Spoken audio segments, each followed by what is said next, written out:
слова и музыка, и песня, что я пою. Ты мелодия, ты гармония, славу тебе принесу. Ты всемогущий Бог, ты лишь один Господь, великий царь всех царей. Я принесу тебе ту песню, что дал ты мне, ты песня, что я пою тебе. Я принесу тебе ту песню, что дал ты мне, ты песня, что я пою. Ты слова и музыка, ты песня, что я пою. Ты мелодия, ты гармония, славу тебе принесу. Ты всемогущий Бог, ты лишь один Господь, великий царь всех царей. Я принесу тебе ту песню, что дал ты мне, ты песня, что я пою тебе. Я принесу тебе ту песню, что дал ты мне, ты песня, что я пою. Я принесу тебе ту песню, что дал ты мне, ты песня, что я пою тебе. Я принесу тебе ту песню, что дал ты мне, ты песня, что я пою. Ты песня, что я пою. Ты песня, что я пою. All right, just a couple of thoughts. I just want to share with you a couple of meaningful thoughts. Итак, пару мыслей хотел бы поделиться с вами. In the book of Revelation, chapter 3, В книге Откровения, 3 главе, in verse 8, в стихе 8. I know your works. See, I have set before you an open door, and no one can shut it. For you have a little strength, have kept my word, and have not denied my name. Знаю твои дела. Вот я отворил пред тобою дверь, и никто не может затворить ее. Ты немного имеешь силы, и сохранил слово мое, и не отрекся имени моего. Yeah, I love the way how God works. Мне нравится то, как Бог действует. He opens the door. Он открывает дверь. He opens the door to somebody who has just a little strength. Он открывает дверь тем, у кого мало сил. And even if he has only little strength, God still opens the door. Несмотря на то, что у этого человека мало сил, Бог все равно открывает дверь. And then God does it. And when God does something, nobody can stop it. И Бог делает это. И если Бог что-то делает, то никто не может это остановить. But God has created us on a very high level. Бог сотворил нас на очень высоком уровне. Man is up here, really. Man is far up there. He is so high that he doesn't even understand himself how high he is.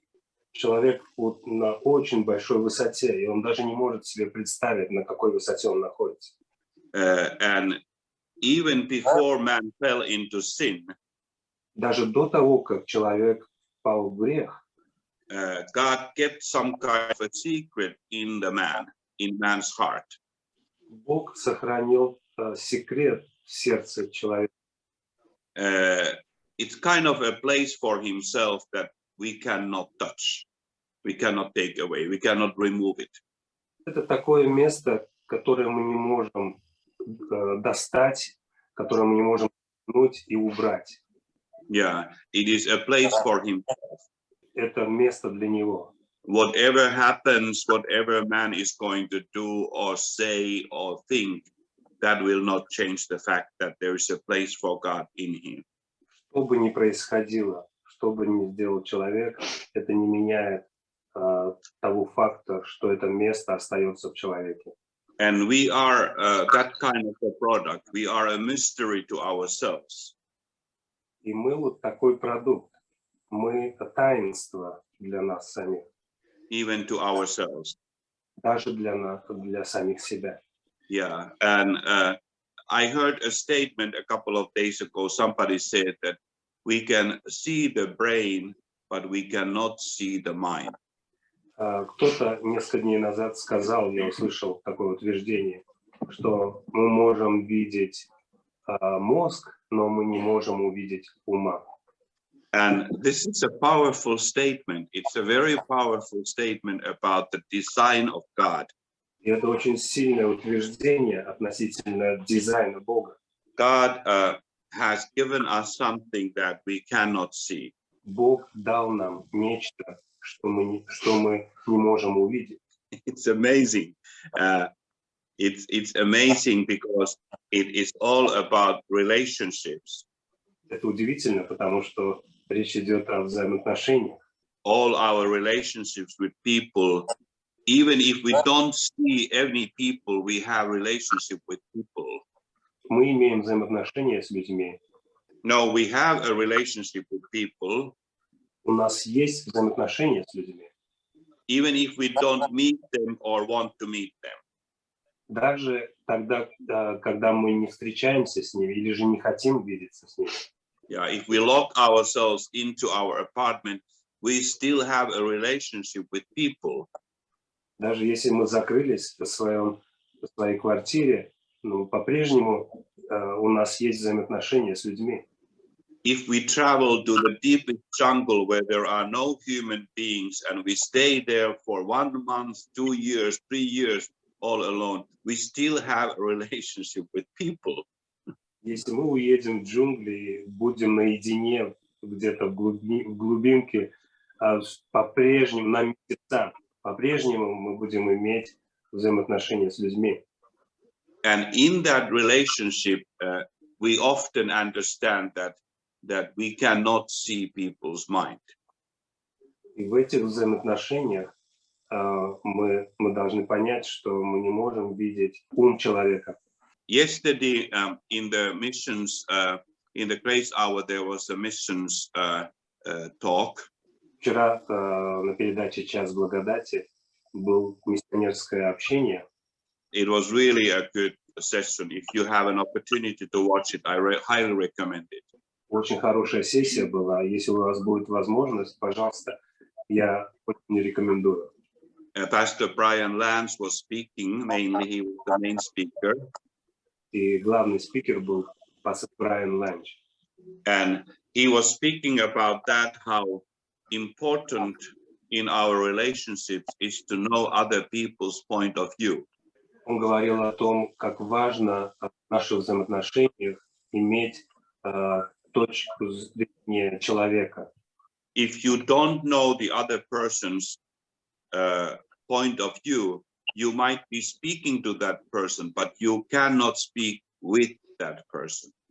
Если у вас нет, если вы не становитесь на сторону, не пытаетесь понять этого человека, и без того, что вы знаете его точку зрения, if you don't know his point of view, если вы не знаете его точки зрения, then you maybe speak to him, but you cannot speak with him. И в таком случае, может быть, вы говорите к нему, но не с ним.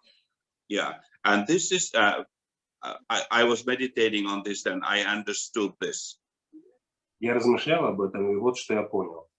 That this is the key message in Christian faith. Вот оно, ключевое послание христианской веры. That God did not just speak to us, but he became man and he talked with us. Бог не просто говорил к нам, but he came and became man and talked with us. но он пришел, стал человеком и говорил с нами. You understand the difference? Yes. So the difference is that God did not just speak to us from heaven, but he came down and he spoke with us. Да, и разница в том, что он не просто что-то сказал с небес нам, он спустился, стал как мы и говорил к нам. And this is communication. We call it communication. И мы называем это взаимоотношения. And in order for us to have communication, we need to listen to other people's point of view. Чтобы иметь взаимоотношения, нам нужно слушать точку зрения людей. Because often conflicts come in relationships, in marriage, in family, at work. In churches also, conflicts come when people have no time to listen to other people's point of view. Поэтому часто проблемы приходят и в взаимоотношениях в браке, в дружбе, в церквах, потому что у людей нет времени, чтобы услышать друг друга, точку зрения друг друга. And Pastor Brian used a simple example that if I'm sitting on this side of the table and my friend is sitting on the opposite side of the table and we have a cup of coffee in the middle. И пастор Брайан использовал такую простую иллюстрацию, что если мой друг сидит по одну сторону стола, и я по другую сторону. And then I say that the handle of the coffee cup is on the right-hand side. And he says, no, the handle of the coffee cup is on the left-hand side. И между нами лежит чашка, и один из нас говорит, ручка чашки с этой стороны, а другой говорит, нет, ручка чашки с противоположной стороны. Направо или налево, да. Да, один говорит направо, нам говорит налево. Yeah, so, and we can continue arguing about it. Мы можем продолжать спорить об этом. And there is no end to that argument because we both are sure that we are right and both of us we are right. Конца этого спора не будет, потому что каждый из нас прав. Yeah, but if we listen to one another and say, why do you think that it is on that side? We understand that, oh, you are sitting that way and so on. This is important communication. Но если мы послушаем друг друга и спросим, а почему ты думаешь так? И тот объяснит, и ты поймешь, что, он же сидит с этой стороны и видит под тем углом. И все становится... Yeah, now that leads us to a question that I will leave you with, and I want you to maybe talk afterwards about this following question. И это приводит нас к следующему. Я надеюсь, что затем будет дискуссия об этом. There is this important question. How much does God listen to man? Сколько Бог слушает человека? Like we read from the book of Revelation in chapter 3 that he has opened the door and no man can shut. Is that the way how God functions? Как мы прочитали в Откровении, Бог открывает дверь, и ни один человек не может закрыть. Каким образом Бог действует? Does he ask any questions from us?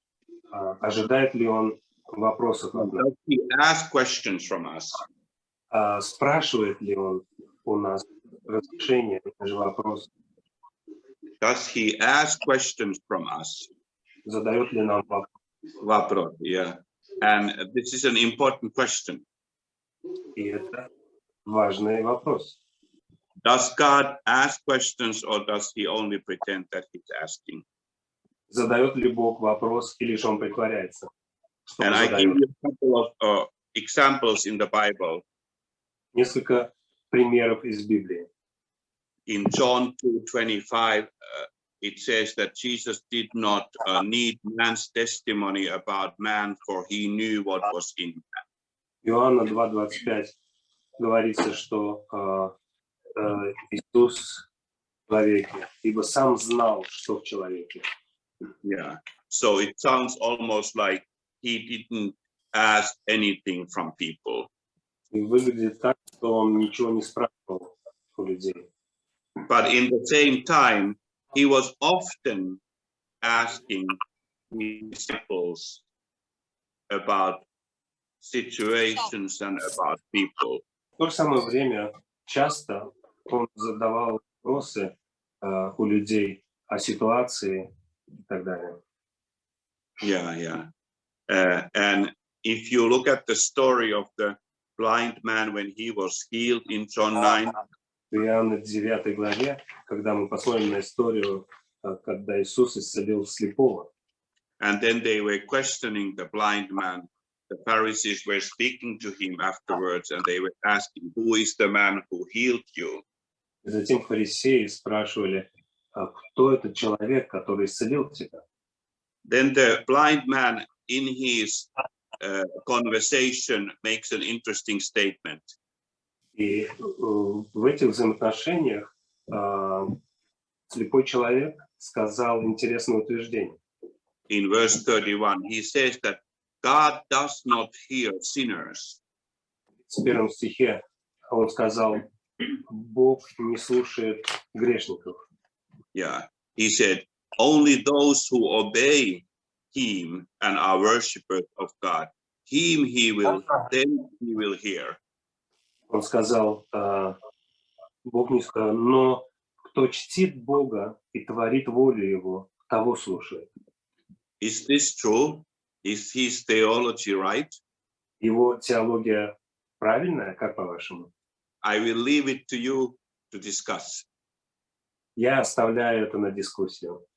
Yeah, and I will read one more passage from the book of Isaiah. Из книги Исаии я прочитаю еще один отрывок. Chapter 59, 59 глава, verses 1 and 2. 1-2 стихи.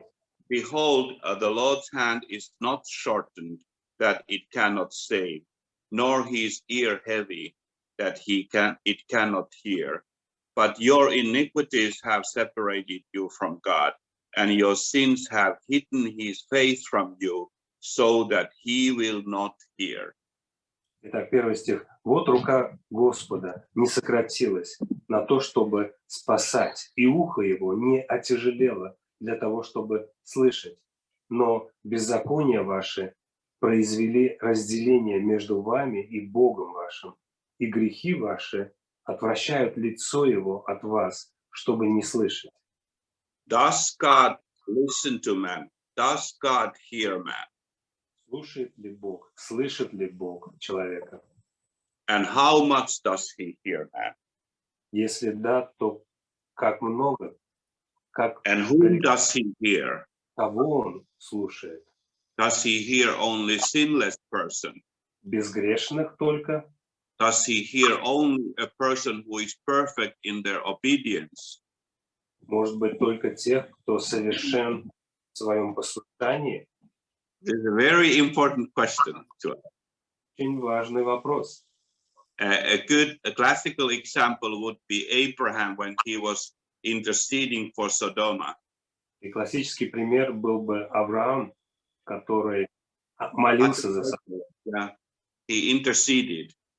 Он ходатайствовал за Содом. Yeah. This is in Genesis 18. 18. Yeah, and you remember how he is saying that if I find 50 righteous men, will you save the city? And then he went to 45, 40, 30, 20, down all the way to 10. И помните, как Авраам торговался с Богом, и потихонечку он спустился на число 10. Yeah. Did God really listen to him? Was God really willing to do that? Or was God just pretending that he was listening? Притворялся ли Бог, что он слышит Авраама, или он на самом деле слушал? This is an important question for us because it will determine very much our prayer life and our communication with God. Это очень важный вопрос для нас. Это скажется на нашем взаимоотношении личном с Богом, нашей молитве с Ним. Love you all. God bless you. Sorry, I need to go. Богом, будьте благословенны.